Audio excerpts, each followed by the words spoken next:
अपनी बिने किलब হবে মুর্শিদ এ ধারাতে বাঁচিয়া আল্লাহুম্মা সাল্লি সাইয়্যিদিনা মাওলানা মুহাম্মদ ওয়া আলা সাইয়্যিদিনা শাফি नूरे मतलक है पैगंबर या अली मुर्तजा और तुम हो उनके मज़हर या अली मुर्तजा अल्लाहुम्मा सल्ली अला सय्यिदिना मौलाना मुहम्मद व अला आलि सय्यिदिना शफीअना ओगो मुर्शिद रशीद चंद দয়া করেন আমারে খাঁটি গোলাম বলে মুর্শিদ পার করিবেন হাসরে আল্লাহুম্মা সাল্লি আলা সাইয়্যিদিনা মাওলানা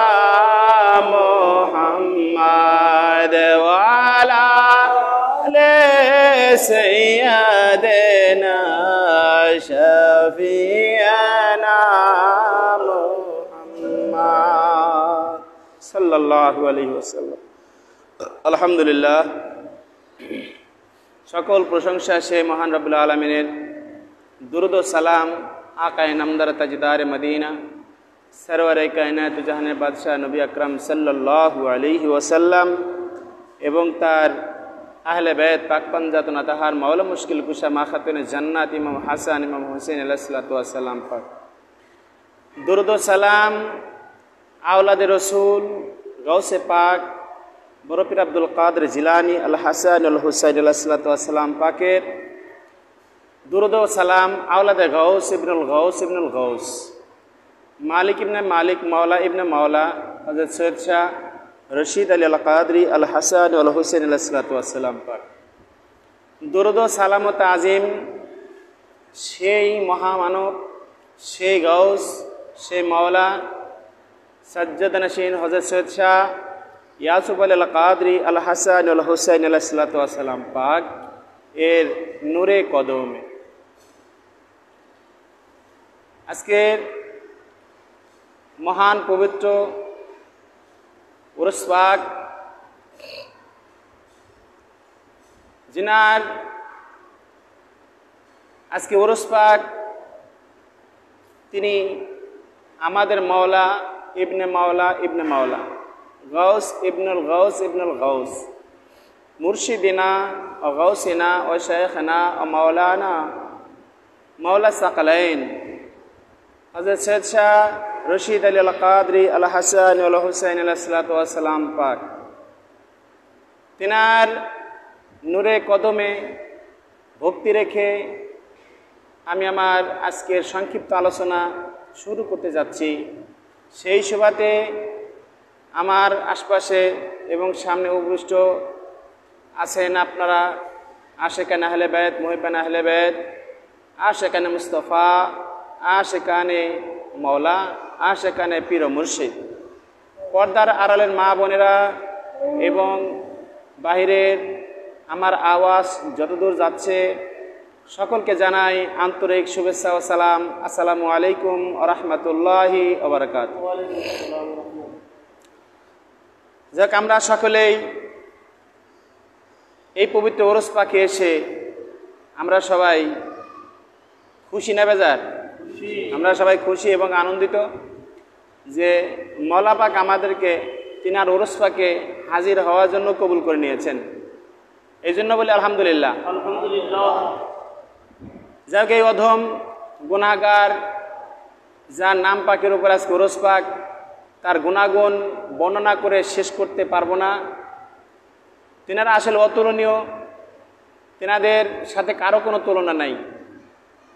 আল্লাহ পাক রব্বুল আলামিন মেহেরবান খোদা কুল কায়নাতের মধ্যে এতগুলো নবী রাসূল পাঠিয়েছেন, কিন্তু সকল নবীদের মধ্যে একজন সর্বশ্রেষ্ঠ নবী বলে আল্লাহ পাক আখ্যায়িত করেছেন, যার নাম আকায়ে নামদারে তাজদারে মদিনা সরওয়ারে কায়নাত দো জাহানে বাদশাহ নবী মুহাম্মদ রাসূলুল্লাহ সাল্লাল্লাহু আলাইহি ওয়াসাল্লাম। তেমনিভাবে তিনার বংশধর আহলে বাইত পাক পাঞ্জাতনা তাহার পাক, তিনারাও সারাকুল কায়নাতের মধ্যে, সারা সৃষ্টিকুলের মধ্যে তিনারা সর্বোত্তম এবং সর্বশ্রেষ্ঠ আহলে বাইত। এই আহলে বাইত পাক পাঞ্জাতনা তাহার তেনাদের সাথে কারো কোনো তুলনা নাই। আল্লাহ নবী সাল্লাল্লাহু আলাইহি ওয়াসাল্লাম তিনি যেমন অতুলনীয়, তিনার বংশধর যিনারা আছেন পাক পাঞ্জাতন সহ তেনাদের আওলাদ পাকদের সহ এই পৃথিবীতে তেনাদের সাথে কারো কোনো তুলনা নাই। তিনারা অতুলনীয়। আল্লাহ পাক তাদেরকে যে গুণাগুণ দিয়েছেন, এই গুণাগুণ পৃথিবীর মধ্যে অন্য কারো দেন নাই। কারণ হলো আল্লাহ পাক রব্বুল আলামিন চান এই আহলে বাইত পাক পাঞ্জাতন পাকদের কাছ থেকে যত রকমের আবর্জনা, যত রকমের নাপাকি এবং মানে নাপাকি বলতে আবর্জনা যাই কিছু মনে করি, এগুলো থেকে তিনারা সম্পূর্ণই পবিত্র। তো তিনার আহলে বাইত যেমন পবিত্র, তিনার আহলে বাইত পাক পাঞ্জাতনের বংশধর, জামানার ইমাম, জামানার মাওলা, জামানার গৌস, জামানার মুর্শিদ, জামানার পীর, জামানার ওলি। সাজ্জাদানাসীন 4 নম্বর দরবার পাক মেদিনীপুর দরবার শরীফের সাজ্জাদানাসীন মুর্শিদ কেবলা জান কেবলা কাবা হযরত সৈয়দ শাহ ইয়াসুফ আল কাদরি আল হাসান আল হুসাইন আলাইহিস সালাতু ওয়াস সালাম পাকের অশেষ নেগাহ করমে আমরা যে তেনার দলের মধ্যে থাকতে পেরেছি, তেনাদের অনুসরণ অনুকরণ করতে পারতেছি, এটাই আমাদের জীবনের সবচাইতে বড় চাওয়া এবং পাওয়া। এটাই আমাদের জীবনের সবচাইতে বড় নিয়ামত। এই নিয়ামতের শুকরিয়া আদায় করে আসলে শেষ করার মতো নয়। তথাপিও আমার জীবনের একটা বাস্তব ঘটনা, যার নাম পাখির উপর আজকে আমরা ওরস পাক করছি,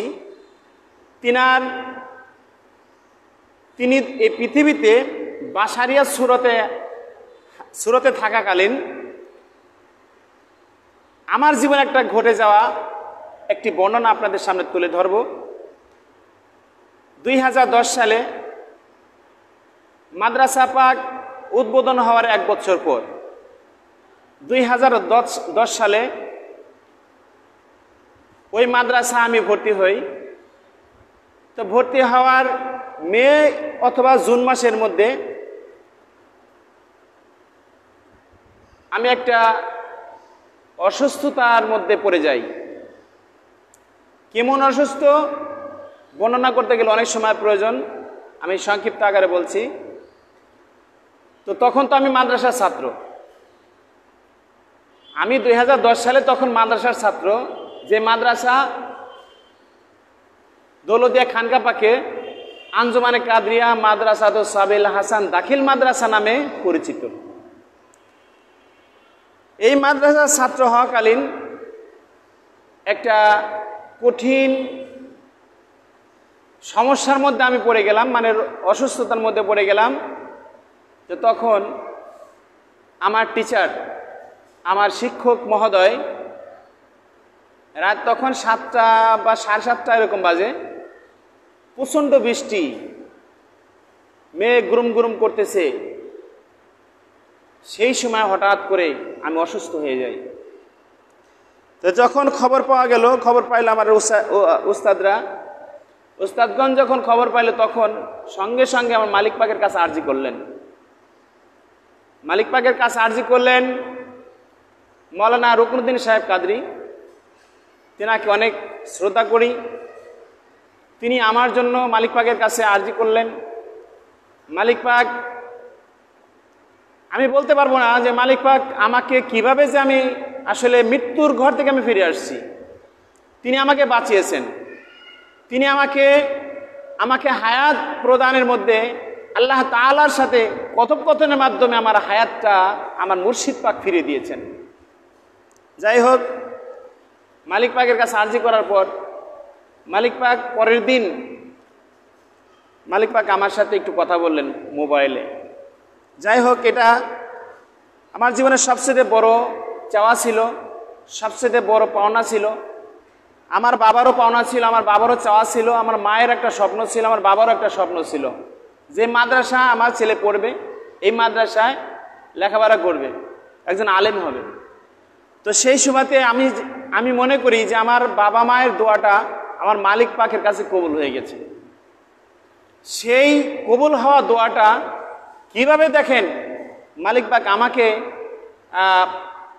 কি বলে যে আমার হায়াত শেষ হয়ে গিয়েছিল, কিভাবে বজ্রপাতের আঘাত আমার উপর হয়েছিল, যেটা আসলে আমার হুঁশ বলতে কিছুই ছিল না। আশপাশের লোক দিয়ে, আশপাশের প্রতিবেশীরা সবাই এসে আমার বাড়ি ভর্তি হয়ে গিয়েছিল, আমি বলতে পারবো না। তো আমাকে হাসপাতালে নিয়ে যাওয়া হলো। হাসপাতালের ডাক্তার আমাকে দেখে বললো যে তো কিছুই হয়নি। তখন আর্জি হয়ে গেছে মালিক পাকের কাছে। আমি অসুস্থতা হওয়ার সাথে সাথে মালিক পাকের কাছে আর্জি হয়ে গেছে। মালিক পাক তো আমাকে কবুল করে নিয়েছেন যে মাদ্রাসার ছাত্র সামিল হাসান পাকের ছাত্র, দুনিয়া থেকে যাইতে দেওয়া যাবে না। তো মালিক পাক কি করলেন, তিনি আমার জন্য আল্লাহর কাছ থেকে দোয়া করে আমার হায়াতটা ফেরত দিলেন। যার কারণে ডাক্তাররা আমাকে দেখে বলল, মেশিন লাগিয়ে বলল যে না, এর কোনো সমস্যা আশা করি আর হবে না, যতটুকু হয়েছে আল্লাহ চাইতে তা মাফ হয়ে যাবে। হাসপাতালে আমাকে আর রাখলো না, হাসপাতাল থেকে আমাকে ফেরত দিলে রাত তখন 12টা বাজে। পরের দিন সকাল 7টা কি 8টার দিকে মালিক পাক মৌলানা সাহেবের সাথে কথা বলে, আমার নাম্বারটা হয়তো মালিক পাক নিয়েছেন, তিনি আমার নাম্বারে ফোন করেছেন। বাস্তব কথা বলছি, এটা আমার জীবনে ঘটে যাওয়া একটা বাস্তব কারামত পাক মালিক পাকের। এটা আমি নিজেই প্রমাণিত। তো মালিক পাকের সাথে কথা বলছি, কিন্তু আমার তখন আর শুধু কথাই বলছি, নাম্বারটা যে মালিক পাকের নাম্বারটা যে আমি সেভ করে রাখবো, এটা আমার মাথায় নেই। দেখছেন, তিনি আমাকে ভুল করাই দিয়েছেন যে আমি তার সাথে যেন যোগাযোগ না করি। আমাকে ভুল করেছেন, মানে আমি যে ভুল করতেছি তিনি আমাকে করাচ্ছেন, যেন এই ভুলের মাধ্যমে আমি আমার জীবনটা নতুন করে যেন আমি গড়ে উঠতে পারি। দেখছেন নি খেলাটা? আল্লাহ মানে ওলি আল্লাহদের একটা কারামত কি, যে দেখেন মালিক পাক আমার হায়াত দান করলেন। মালিক পাক আমরা জেনেছি, আমরা পড়েছি, আমরা শুনতে পেরেছি যে তিনি মৃতকে জীবিত করতে পারেন। গাউস পাক কি করেছেন, তিনি মৃতকে জীবিত করেছেন আল্লাহর হুকুমে নয়, নিজের হুকুমে। কুম বিইজনি, উঠে যাও, কে কে আছো আমার সাথে চলে আসো। ঘটনা শুনছেন আপনারা, আমি সেদিকে যাচ্ছি না। তো সেই মালিক পাক কথা বললেন। কথা বলার পরে আমি পুরা সুস্থ হয়ে গেছি। তখন আমি পুরা সুস্থ হয়ে গেছি যে মালিক পাক আমার সাথে কথা বললেন। দেখেন যে আসলে তাদের ছায়াতলে থাকলে মালিক পাকের কারামত পাক আরো অনেক রয়েছে। মালিক পাক যখন 12 সালে মাদ্রাসা পাকে আসলেন, দৌলতদিয়াতে আসলেন, তখন দেখেছেন যে কত মানুষ এখানে হাজির হয়েছিল। কি কন, মনে আছেন আপনাদের? কত হাজার হাজার মানুষ এখানে উপস্থিত হয়েছিল এবং সকলে চেয়েছিল যে মালিক পাকের জিয়ারত যেন আমার একটু নসিব হয়, মালিক পাকের দেখার মতো একটু খোশ নসিব যেন এই অধমের হয়। আবার অনেকে আমরা চেয়েছিলাম যে আমরা যেহেতু লেখাপড়া করি, আমরা কিছু কলম মালিক পাকের কাছ থেকে পড়ে আনবো, মালিক পাক আমার কলমটা একটু পড়ে দিবেন যাতে করে আমি পরীক্ষায় ভালো রেজাল্ট করতে পারি। আবার অনেকে আমরা অসুস্থতা ধরুন মাঝে মধ্যে তেল লাগে আমাদের, পানি লাগে আমাদের, সেই পানি তেল আমরা সেখানে হাজির করেছি। মালিক পাক আমাদেরকে সেই হাজির করা পানি এবং তেল মোবারক সেগুলোও তিনি ফু দিয়ে দিয়ে তিনি আমাদের সেগুলো পবিত্র করে দিয়েছেন, এবং সেগুলো ব্যবহারের মাধ্যমে আমরা আমাদের রোগবালাই থেকে, বিভিন্ন অসুখ বিসুখ থেকে আমরা সেগুলোর মাধ্যমে পরিত্রাণ পেয়েছি, আমরা সুস্থতা পেয়েছি। তো একজন আসলে দরবার পাকে তো সবাই ভালো মানুষ যায় না, যায় নাকি? বিভিন্ন রকমের মানুষজন যাওয়া আসা করে। তো সেখানে এক ব্যক্তি, সেও হাতে করে 1 বোতল তেল নিয়ে গেছে। আপনারা হয়তো জানেন, অনেকে হয়তো জানেন না। তো 1 বোতল তেল নিয়ে গেছে এবং 1 বোতল পানি নিয়ে গেছে। তো পানি নিয়ে বলতেছে যে হুজুর তো শুধু বারান্দা দিয়ে হাঁটাহাঁটি করে, তো ফু দেয় কখন? হুজুর পাক তো এই বারান্দা দিয়ে শুধু হাঁটাহাঁটি করতেছে, আর যখন মানুষের মুরিদ করে তখন তিনি একটু বসে বা একটু দাঁড়িয়ে তিনি মুরিদ করেন। তো এই বোতলগুলোর মধ্যে ফু দেয় কখন? দেখছেন তার চিন্তা ভাবনাটা কি? তো এই চিন্তা ভাবনা করে পাশের লোকের কাছে বলতেছে, বলা মাত্র মালিক পাক এটা সহ্য করতে পারে নাই। মালিক পাকের সে নূরের তাজাল্লিতে তার হাতে রাখা বোতল 2টা ফেটে তেল নিচে পড়ে গেল, পানি নিচে পড়ে গেল। কি মনে আছেন আপনাদের? এর সাথে বড় কারামত এটা হচ্ছে জালালিয়াত, এটা জালালিয়াতি কারামত। এটা কেউ অবিশ্বাস করলে তার ঈমান থাকবে না। তো মালিক পাক এটা হচ্ছে নূরে ইলাহি, আল্লাহর নূরের বংশ এরা। আল্লাহর নূর থেকে নবী পয়দা, নবীর নূর থেকে তামাম জাহান পয়দা। তো এই মালিক পাক হারিয়ে আমরা আমাদের হাত 2টো ভেঙে গেছে, যেন আমাদের পা 2টো ভেঙে গেছে, আমরা হাঁটতে পারি না, আমরা চলতে পারি না, যেন আমরা মুর্শিদ ছাড়া কিছুই বুঝি না। আসলেই যে যাকে ভালোবাসে সে যদি একসময় চোখের আড়াল হয়ে যায় তখন আর কিন্তু ভালো লাগে না। কি বলেন? ও আমার মুর্শিদ চান তোমায় না দেখিলে বাঁচে না রে পরাণ। ও আমার রশিদ চান তোমায় না দেখিলে বাঁচে না রে পরাণ। কি পাগল বানাইলা গো মুর্শিদ, কি পাগল বানাইলা গো মুর্শিদ, কাইরা নীলা মন প্রাণ তোমায় না দেখিলে বাঁচে না রে পরাণ। ও আমার মুর্শিদ চান তোমায় না দেখিলে বাঁচে না রে পরাণ। মুর্শিদ তুমি আমার সাধনার ভজন, হৃদয় মাঝে তোমার ছবি আমি রেখেছি যত। মুর্শিদ তুমি আমার সাধনার ভজন, হৃদয় মাঝে তোমার ছবি আমি রেখেছি যত।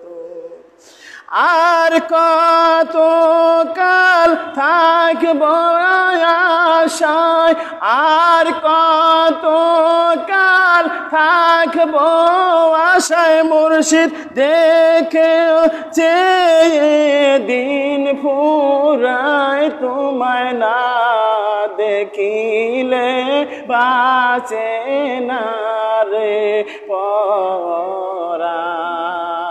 ও আমার রশিদ চান তোমায় না দেখিলে বাঁচে না রে পরাণ।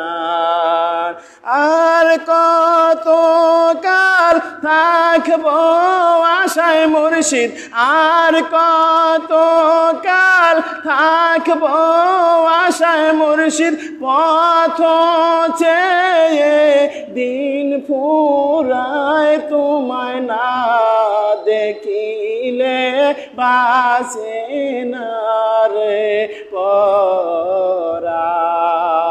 ও আমার রশিদ চান তোমায় না দেখিলে বাঁচে না রে পরাণ। মুর্শিদ তোমার প্রেমে পয়রা হইলাম সাই, জীবন যৌবন ওই চরণে মুর্শিদ করেছি অর্পণ। মুর্শিদ তোমার প্রেমে পয়রা হইলাম সাই, জীবন যৌবন ওই চরণে মুর্শিদ করেছি অর্পণ।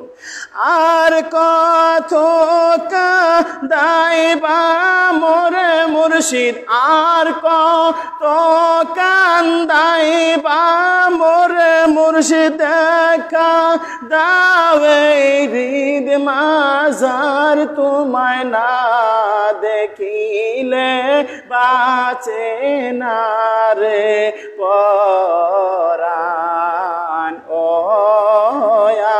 আমার রশিদ চান তোমায় না দেখিলে বাঁচে না রে পরাণ। কি পাগল বানাইলা গো মুর্শিদ, কি পাগল বানাইলা গো মুর্শিদ, কায়রা নীলা মন প্রাণ তোমায় না দেখিলে বাঁচে না রে পরাণ। ও আমার রশিদ চান তোমায় না দেখিলে বাঁচে না রে পরাণ। মুর্শিদ সোঠা ফাল্গুন রস পাকে যায় ছুটে যায় মেদিনীপুরে মুর্শিদ তোমায় দেখিতে। মুর্শিদ চৌঠা ফাল্গুন রস পাকে যায় ছুটে যায় মেদিনীপুরে মুর্শিদ তোমায় দেখিতে। আর করছি আসন মাওলা, আর করছি আসন মাওলা, দেখিলে জুড়ায় নয়ন তোমায় না দেখিলে বাঁচে না রে পরাণ। ও আমার রশিদ চান তোমায় না দেখিলে বাঁচে না রে পরাণ। মুর্শিদ দিন যায় আমার ব্যস্ত সংসারে,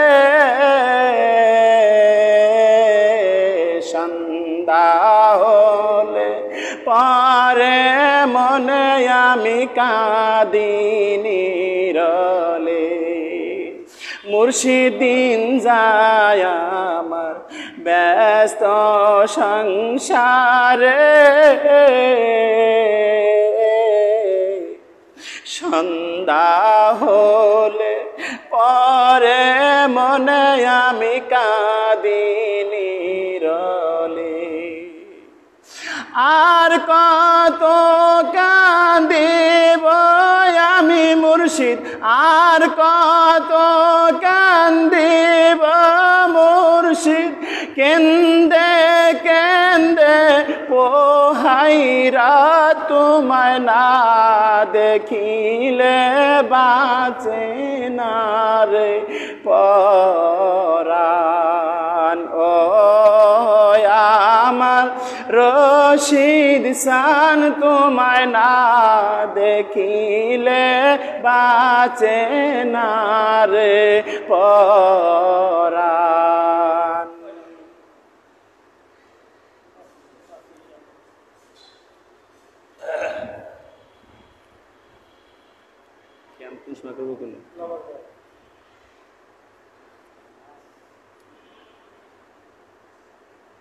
আসলেই মুর্শিদ প্রেমের নৌকাতে যে উঠেছে একবার, সেই মুর্শিদ নামের নৌকাতে উঠে নাজাতের পেয়ালা পান করেছে সে। প্রেম তো সেভাবেই করা উচিত। মুর্শিদ পাককে যদি আমি ভালোবেসে থাকি, তাহলে মুর্শিদ পাকের সাথে আমার প্রেম সেভাবেই করতে হবে যেন ডাকলে মুর্শিদ পাক আমার ডাকে সাড়া দেন। এবং যখন মুর্শিদের কাছে, রশিদ চানের কাছে যখন আমি বায়েত হয়েছি, তখন আমার মুর্শিদ পাক কি বলেন, আমার মুর্শিদ চান, আমার রশিদ চান কি বলেন? আমার রশিদ চান বলেন, যখন তোমরা আমার হাতের সাথে হাত দিয়ে বায়েত হয়েছ, তখন তোমরা আমার কাদরিয়া খানদান পাকের দরবার পাকে তোমরা প্রতিনিয়ত হাজির হয়ে সেখানে ওরস পাক করো, সেখানে গ্যারই শরীফ করো, সেখানে 5 ওয়াক্ত নামাজ তোমরা আদায় করার চেষ্টা করো। মুর্শিদ পাক তার দামান আমরা ধরেছি, এর মধ্যে কোনো সন্দেহ নাই যে আমরা নাজাত পাবো না। আমরা যদি নাজাত না পাই, তার নাজাত পাবে কে? কি বলেন? আমরা যদি নাজাত না পাই, তো নাজাত কে পাবে? নাজাত আর কেউ পাবে না। 72-এর মধ্যে তো আমরা নই, আমরা তো একের মধ্যে। কি বলেন? আমরা তো একের মধ্যে। কারণ সারা বিশ্বের মধ্যে আওলাদে রসুল, আহলে বাইত পাক পাঞ্জাতনের বংশের খানদান পাক একটাই, সেটা হচ্ছে কাদরিয়া খানদান পাক। যে নাকি সরাসরি আমার মালিক পাকের খানদান পাকের 36তম বংশধর, জামানার গাউস। ইনাকে অনুসরণ করা, ইনাকে দেখা, ইনাকে অনুকরণ করা, ইনার হুকুম মতো চলা, আমার আল্লাহকে দেখা, আল্লাহর হুকুম মতোই চলা, এর মধ্যে কোনো সন্দেহ নাই। কারণ ইনারা হচ্ছে জাতি নূর, এরা হচ্ছে জাতি নূর। আর এই জাতি নূরের সাথে সিফাতি নূরের কোনো সম্পর্ক নাই। সিফাতি নূর যেখানে ব্যর্থ হয়ে যায়, সেখানে জাত পাকের নূরের কাজ সেখান থেকে শুরু হয়। বোঝেননি? বোঝেন না? আমার আল্লাহ পাক রব্বুল আলামিন তিনার জাত পাকের নূর বা তিনার নূর হয়েছে 2 রকম, একটা হচ্ছে জাতি নূর, একটা হচ্ছে সিফাতি নূর। গুণগত নূর, বাংলায় বলে গুণগত নূর, আরবিতে বলে সিফাতি নূর। এই 2 নূরের গুণাগুণ 2 রকম। যেই 2 নূরের গুণাগুণ 2 রকম, মানে জাত পাকের নূর যে নূরের সাথে হাত দিলে পুড়ে যায়, যে নূরের সাথে ঘষা দিলে পুড়ে যায়, আর সিফাতি নূরের সাথে ঘষা দিলে পুড়ে না। আল্লাহর জাত পাকের নূর, আল্লাহ পাককে দেখতে চেয়েছিল মূসা আলাইহিস সালাম, আল্লাহ পাকের সাথে মিলিত হতে পারে নাই, দেখতে পারে নাই, দেখার স্বাদ সে পায় নাই। সে দেখতে চেয়েছিল আল্লাহ পাকের হাজারো ভাগের 1 ভাগ নূর, জাত পাকের নূরের 1000 ভাগের 1 অংশ তাজাল্লিতে মূসা আলাইহিস সালাম সে নূরের তাজাল্লিতে কি হয়ে গেছিল? অজ্ঞান হয়ে গেছিল। তুর পাহাড় জ্বলে পুড়ে ছাই হয়েছিল। আর সেই জাত পাকের নূরের সাথে হলো আমার রসুলের নূর। সেই আল্লাহর নূরের সাথে আমার নবীর মোলাকাত হয়েছে। আমার নবী সশরীরে আল্লাহর সাথে দেখা করেছেন, সশরীরে তার সাথে মোলাকাত করেছেন, সশরীরে তার সাথে জিয়ারত করেছেন। আল্লাহর নূর আর নবীর নূরের মধ্যে কোনো পার্থক্য নাই। নূরের সাথে নূর মিলে গেছে। আগুনের মধ্যে আগুন দিলে কি কোনো সমস্যা হয়?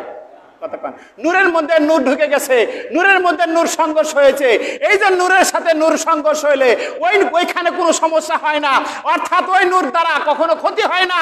আমার আল্লাহর নূর নবীর নূরের মধ্যে, নবীর নূর আমার আহলে বায়তের মধ্যে, আহলে বায়তের নূর আমার বর্তমান জামানার মালিক, বর্তমান জামানার গৌস ইবনুল গৌস মালিক ইবনে মালিক হযরত সৈয়দ শাহ ইয়াসুফ আলী আল কাদরি।